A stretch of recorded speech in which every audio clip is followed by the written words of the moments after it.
క్షమించాలి అన్నా. సారీనా, నేనేదో ఏదో ఫస్ట్ టైం వచ్చినాను సోదరా.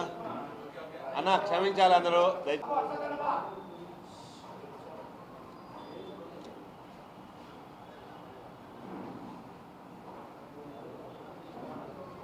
సత్తి స్నాక్స్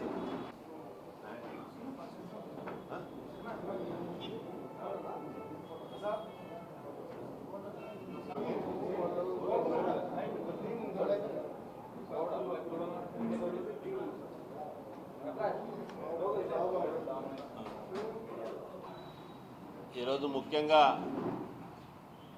నిన్నటి రోజు నా పైన వచ్చిన ఆరోపణలపై వివరణ ఇవ్వదలిచినాను.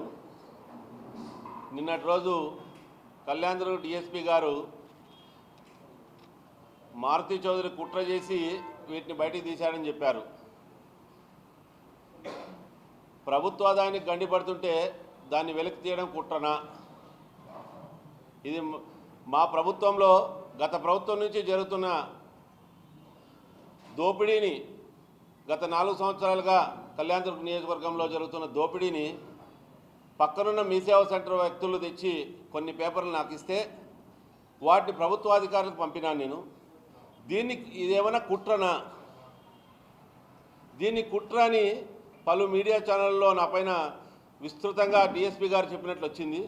అందుకోసం దాని గురించి వివరణ ఇవ్వదలిచినాను నేను. గత 4 సంవత్సరాలుగా ఈ స్టాంపులపై ట్యాంపరింగ్ ఎలా చేశారో మన ఎస్పీ గారు వివరించినారు. అది ఎలా జరుగుతుందో దాని పక్కనున్న మీ సేవా సెంటర్ వాళ్ళకి పూర్తిగా తెలిసి గతంలో పక్కనున్న మీ సేవా సెంటర్ని ఈ అబ్బాయి క్లోజ్ చేయించినందువల్ల వాళ్ళకున్న అక్కస్తో వాళ్ళు కొన్ని పేపర్లు తీసుకొచ్చి, అన్న గతంలో ఉషశ్రీచరణ్ గవర్నమెంట్లో మా మీ సేవా సెంటర్ని మూసేయించినారు, ఇవన్నీ వాడు చేసిన తప్పులు, అబ్బాయి చేసిన తప్పులని కొన్ని పేపర్లు తెచ్చిస్తే వాటిని ప్రభుత్వ అధికారులకు అందజేసినాం. Registrations and stamps, excise registrations and stamps IG గారికి అందజేసాం వాటిని. అంతకుమించి దీంట్లో ఏం కుట్రుందో మాకైతే తెలియట్లేదు. డిఎస్పీ గారు ఏ రకంగా అన్నారో డిఎస్పీ గారు సమాధానం చెప్పాలా. ఒకసారి ఏమో మేము అన్ని డాక్యుమెంట్లు వెరిఫై చేశామంటున్నాడు, ఒకసారేమో స్టాక్ హోల్డింగ్ వాళ్ళు వచ్చి వెరిఫై చేశారంటున్నారు, ఒకసారి మారుతి చౌదరి కుట్రబడినారంటున్నారు. ఇందులో ఏది నిజమో డిఎస్పీ గారే సమాధానం చెప్పాలా. అలాగే మా పార్టీ వ్యక్తులపైన కుట్రబడినారు అనే రకంగా కూడా చర్చ చేస్తున్నారు. నేను ఎక్కడే కానీ ఈరోజు వరకు మీడియా ముందు ఎక్కడే కానీ రాలేదు. నాకు వచ్చిన పేపర్లని అతను గతంలో సాక్షి యాజమాన్యంలో పనిచేసేటోడట, డిజిటల్ సంథింగ్ ఆఫీస్ వర్క్ చేసేటోడంటే ఈ మీసేవ బాబు, కంప్యూటర్కి సంబంధించిన పని సాక్షిలో పనిచేసే అబ్బాయి బయటకు వచ్చి అదే పని ఇక్కడ ట్యాంపరింగ్లు చేసేది మొదలుపెట్టాడు. చేసి ప్రజాధనాన్ని లూటీ చేస్తున్న వ్యక్తి ఆ అబ్బాయి. ఇంకా ఎన్నో నాలా స్టాంప్ ఫీజులు కట్టించుకోకుండా నాలా ఫీజులు కట్టినట్టు కూడా ఆర్టీఐలు అడిగాము అందరిపైన. ఆ అబ్బాయి వైసీపీకి చెందిన వ్యక్తి ఇదంతా చేస్తున్నాడని చెప్పి బయట పెట్టాను. ఇంకా ఈ అధికారులు ఏమో వైసీపీ గవర్నమెంట్ పైన మోతున్నట్టుంది, దాన్ని తీసుకుని మాకు రుద్దుతున్నారు. ప్రభుత్వ ఆదాయానికి 4 సంవత్సరాలుగా గండిపడింది, ఇది ఎంత ఉంది అని తేల్చడి పోయేసి ఇదంతా మారుతి చౌదరి కుట్ర చేసి బయటికి తీసాడని తెలుస్తుంటే దీన్ని ఏమనుకోవాలో కూడా ఆయన డిఎస్పీ గారే సమాధానం చెప్పాలా. అందుకోసమే మీకు అందరికీ పూర్తిగా వివరణ ఇద్దామనేసి ఆయన నాకు ఇచ్చిన స్టాంపులు పక్క మీ సేవా సెంటర్ ఆర్జీ శివశంకర్ గారి మీ సేవా సెంటర్లో పనిచేసే కుర్రాళ్ళు వాళ్ళ ఆ రోజు ఎందుకు మూసేయించారంటే ఆ మీ సేవా సెంటర్ని కూడా రాంభూపాల్ రెడ్డి గారి ఎన్నికల్లో ఓటర్ నమోదు అక్కడ చేయిస్తున్నారు వీళ్ళంతా తెలుగుదేశం వాళ్ళు. ఇక్కడంతా ఓటర్ నమోదు జరుగుతూ ఉంది కాబట్టి ఈ సెంటర్ను మూసేస్తే అందరూ కూడా పూర్తి స్థాయిలో ఇదవుతుంది అనే ఉద్దేశంతో కళ్యాణదుర్గంలో ఏ మీ సేవ సెంటర్ లేకుండా 3 మీ సేవ సెంటర్లు మూసేయించారు అబ్బాయి. ఆ అబ్బాయి మీద ఉన్న అక్కస్తో అక్కడ పనిచేసే చుట్టుపక్కల అక్కడ ఏం జరిగిందో తెలుసు కాబట్టి ఆ పేపర్లు కొన్ని తెచ్చిచ్చారు. గత ప్రభుత్వంలో జరిగిన పేపర్లు తెచ్చిచ్చారు. అవే పేపర్లు మేము రిజిస్ట్రేషన్ స్టాంప్స్ ఐజీ గారికి సమర్పించాము. అంతకుమించి దీంట్లో ఏ కుట్ర లేదు, ఏమీ లేదు. మాకు వచ్చిన పేపర్లు కూడా వాళ్ళకే ఇచ్చాము, మేము పోలీసు వారికి కూడా ఇచ్చాము. ఇంతకుమించి పక్కన ఆ అబ్బాయి మీ సేవ సెంటర్ నడుపుతున్నారు, వాళ్ళ మూసేయిస్తే ఏం చేస్తారు, ఇంకో మీ సేవ సెంటర్లో పని చేసుకుంటారు. ఆ పనిచేసే క్రమంలో నా సెంటర్ ఆ రోజు మూసేయించాడు, వీడు తప్పు చేశాడు కాబట్టి వీళ్ళు మూసేయించాలనే కసితో వాళ్ళు తెచ్చిచ్చిన పేపర్లే ఇవి. దీన్ని పక్కదోవ పట్టించడానికి ఆ అబ్బాయి మీ సేవా సెంటర్ బాబు ఉత్తముడు అనే స్థాయిలో చెప్పే పరిస్థితి వస్తుంది. మారుతి ఏదో కుట్ర చేసినాడని చెప్తున్నారు. ఇది ఎంతవరకు సబబో మీ ద్వారా డిఎస్పీ గారిని అడుగుతున్నాను.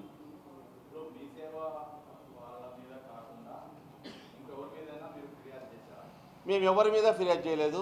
మీ సేవా సెంటర్ ఆ అబ్బాయి గతంలో అతను సాక్షి యాజమాన్యంలో పనిచేసేటోడు. ఆ అబ్బాయి వైసీపీ ప్రభుత్వంలో ఉండేటోడు. సాక్షిలో పెయిడ్ ఎంప్లాయీ అబ్బాయి. ఆ అబ్బాయి ఉషశ్రీచరణ్తో పాటు ఉండి గతంలో చేసిన దోపిడీని మేము బయటకు తీసుకుని రాదొచ్చినాము. ఆ పక్కనున్న మీ సేవ పోటీదారులు చాలామంది ఉంటారన్న పక్కన, వాళ్ళు తీసుకుని తెచ్చి ఇచ్చే క్రమంలో ఎక్కడెక్కడ ఏమేమి జరిగినాయనే దాంతో పూర్తిగా తెచ్చిస్తారు. వాళ్ళ దగ్గర పనిచేసిన వాళ్ళు, ఇక్కడ పనిచేసేవాళ్ళు పోయిన తర్వాత వీళ్ళు మీ సేవ సెంటర్ పోయిన తర్వాత వాడు ఇంకో మీ సేవ సెంటర్లో పని చేసుకోవడానికి పోయారు. వాళ్ళు అక్కడ వాడు చేసే లొసుగులు తెచ్చి ఇచ్చారు. వాడి మీద ఉన్న కోపం, గతంలో చేసిన అన్యాయం గుర్తుంటుంది కదా. 4 మీ సేవ సెంటర్లు మూసేపించాడు అబ్బాయి. ఒకటి చంద్రాది, ఒకటి ఆర్జీ శివశంకర్ది, ఇంకా ఎవరును. వాళ్ళందరూ కసిగట్టి చేశారు అబ్బాయి మీద. వీడు చేసిన తప్పులని వెలికి తీశారు. ఇప్పుడు మా పార్టీలో ఉన్నాడు. గతంలో చేసిన పాపాలు 4 సంవత్సరాలుగా ఆర్టీఐ అడిగామన్నాను నేను. ఇవేమి ఈరోజు కొత్త ఈరోజు చేసింది కాదు. అబ్బాయి ఎలక్షన్లో ఎవరైనా వస్తే మా పార్టీలోకి చేర్చుకుంటామన్నా, ఎవరైనా కానీ. పార్టీలో ఎలక్షన్ వచ్చిన తర్వాత పనిచేశారు. అబ్బాయి ఈరోజు మా పార్టీలోనే ఉన్నాడు, కానీ గతంలో వైసీపీ అబ్బాయి.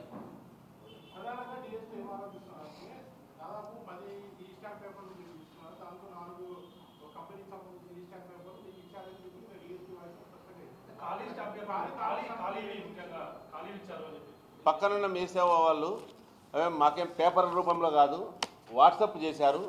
అవే వాటిని మేము ఐజీ గారికి పంపాము. నాకు ఇచ్చిన 10 పేపర్లని కూడా ఐజీ గారికి పంపాము. ఆ 10 పేపర్లు ఏమో కూడా మేము ఐజీ గారికి పంపింది కూడా ఇక్కడ ఉన్నాయి. దానికి సంబంధించి మీరు ఏదైతే అనుకుంటారో వాళ్ళు ఎవరు ఇక్కడ లేవు దీంట్లోన. ముఖ్యంగా కళ్యాణదుర్గంలో ఉన్న హౌసింగ్ లోన్ తీసుకునే వాళ్ళు చాలామందిని టార్గెట్ చేశాడు అబ్బాయి. దీంట్లో చాలామంది మా వాళ్ళు బాధపడ్డారు. అవన్నీ మళ్ళీ పోయి ఇప్పుడు కళ్యాణదుర్గంలో ఉదాహరణకు ఆయన గ్యాస్ తిప్పేసామనే అబ్బాయి అతను ఉన్నాడు. గ్యాస్ ఏజెన్సీ ఉంది అతనికి. అతను ఏదో లోన్ తీసుకుంటే అతను కడితే బ్యాంకుకు పోతే వాళ్ళు బ్యాంకు వాళ్ళు కనుక్కుని ఆ రోజే తిప్పి కొట్టారు. ఆ రోజు నుంచి వారిపై దృష్టి పెట్టారు అందరూ. అలాగే నాన్ అగ్రికల్చర్ కన్వర్షన్ చేసే ఉంది. ఇంకా అవన్నీ ఆర్టీఐ అడిగాము. గత ఆర్డీఓ ఇంతకుముందున్న దాంట్లో ఉండేవాళ్ళు అవన్నీ చూసుకోకుండా ఫేక్గా ట్యాంపర్ చేసిన పేపర్లు తీసుకునేసి చేశారనేసి చాలా అభియోగాలు ఉన్నాయి. వాటన్నిటిని వెలికి తీసే క్రమంలో గతంలో అబ్బాయి వైసీపీ కార్యకర్త, వైసీపీ పార్టీ ఆ ఊర్లోన. మన ఎలక్షన్లో తెలుగుదేశం పార్టీ అధికారం ఎక్కడొస్తుందో కొంతమంది పొద్దుతిరుగుడు పువ్వుల మాదిరిగా అధికారం ఎక్కడొస్తుందో అటువైపు రావడానికి చేస్తారు. మేము ఈ కళ్యాణదుర్గం నియోజకవర్గంలో 40 సంవత్సరాల నుంచి మేము అక్కడే రాజకీయాలు చేస్తున్నాం. మాకు ఎవరితోనే శత్రుత్వం లేదు. మేము అజాత్ శత్రులుగా మేము కళ్యాణదుర్గం టౌన్లో ఈ ఏడు నుంచి ఆ ఏడు వరకు ఒక్కనే నడుచుకుపోయినా మమ్మల్ని ఎవరు అందరూ అన్న, మామ, బావ, పెద్దనాయన, పెద్దమ్మ అని మాట్లాడుకుంటూ పోయేవారు రకం మేము. అలాగని మాతో ఎవరు విరోధాలు, మాకేం విభేదాలు ఏమి ఉండవు. అవతల పార్టీ వాళ్ళు చేశారు కాబట్టి వాటిని పూర్తిగా విశదీకరిద్దాము, ప్రజలకు తీసుకొద్దాం, ప్రజల దృష్టికి తీసుకుని పోదాము. ప్రభుత్వ ఆదాయాన్ని గండిపడుతుందనే ఉద్దేశంతోనే మేము బయటికి తీయాల్సి వచ్చింది.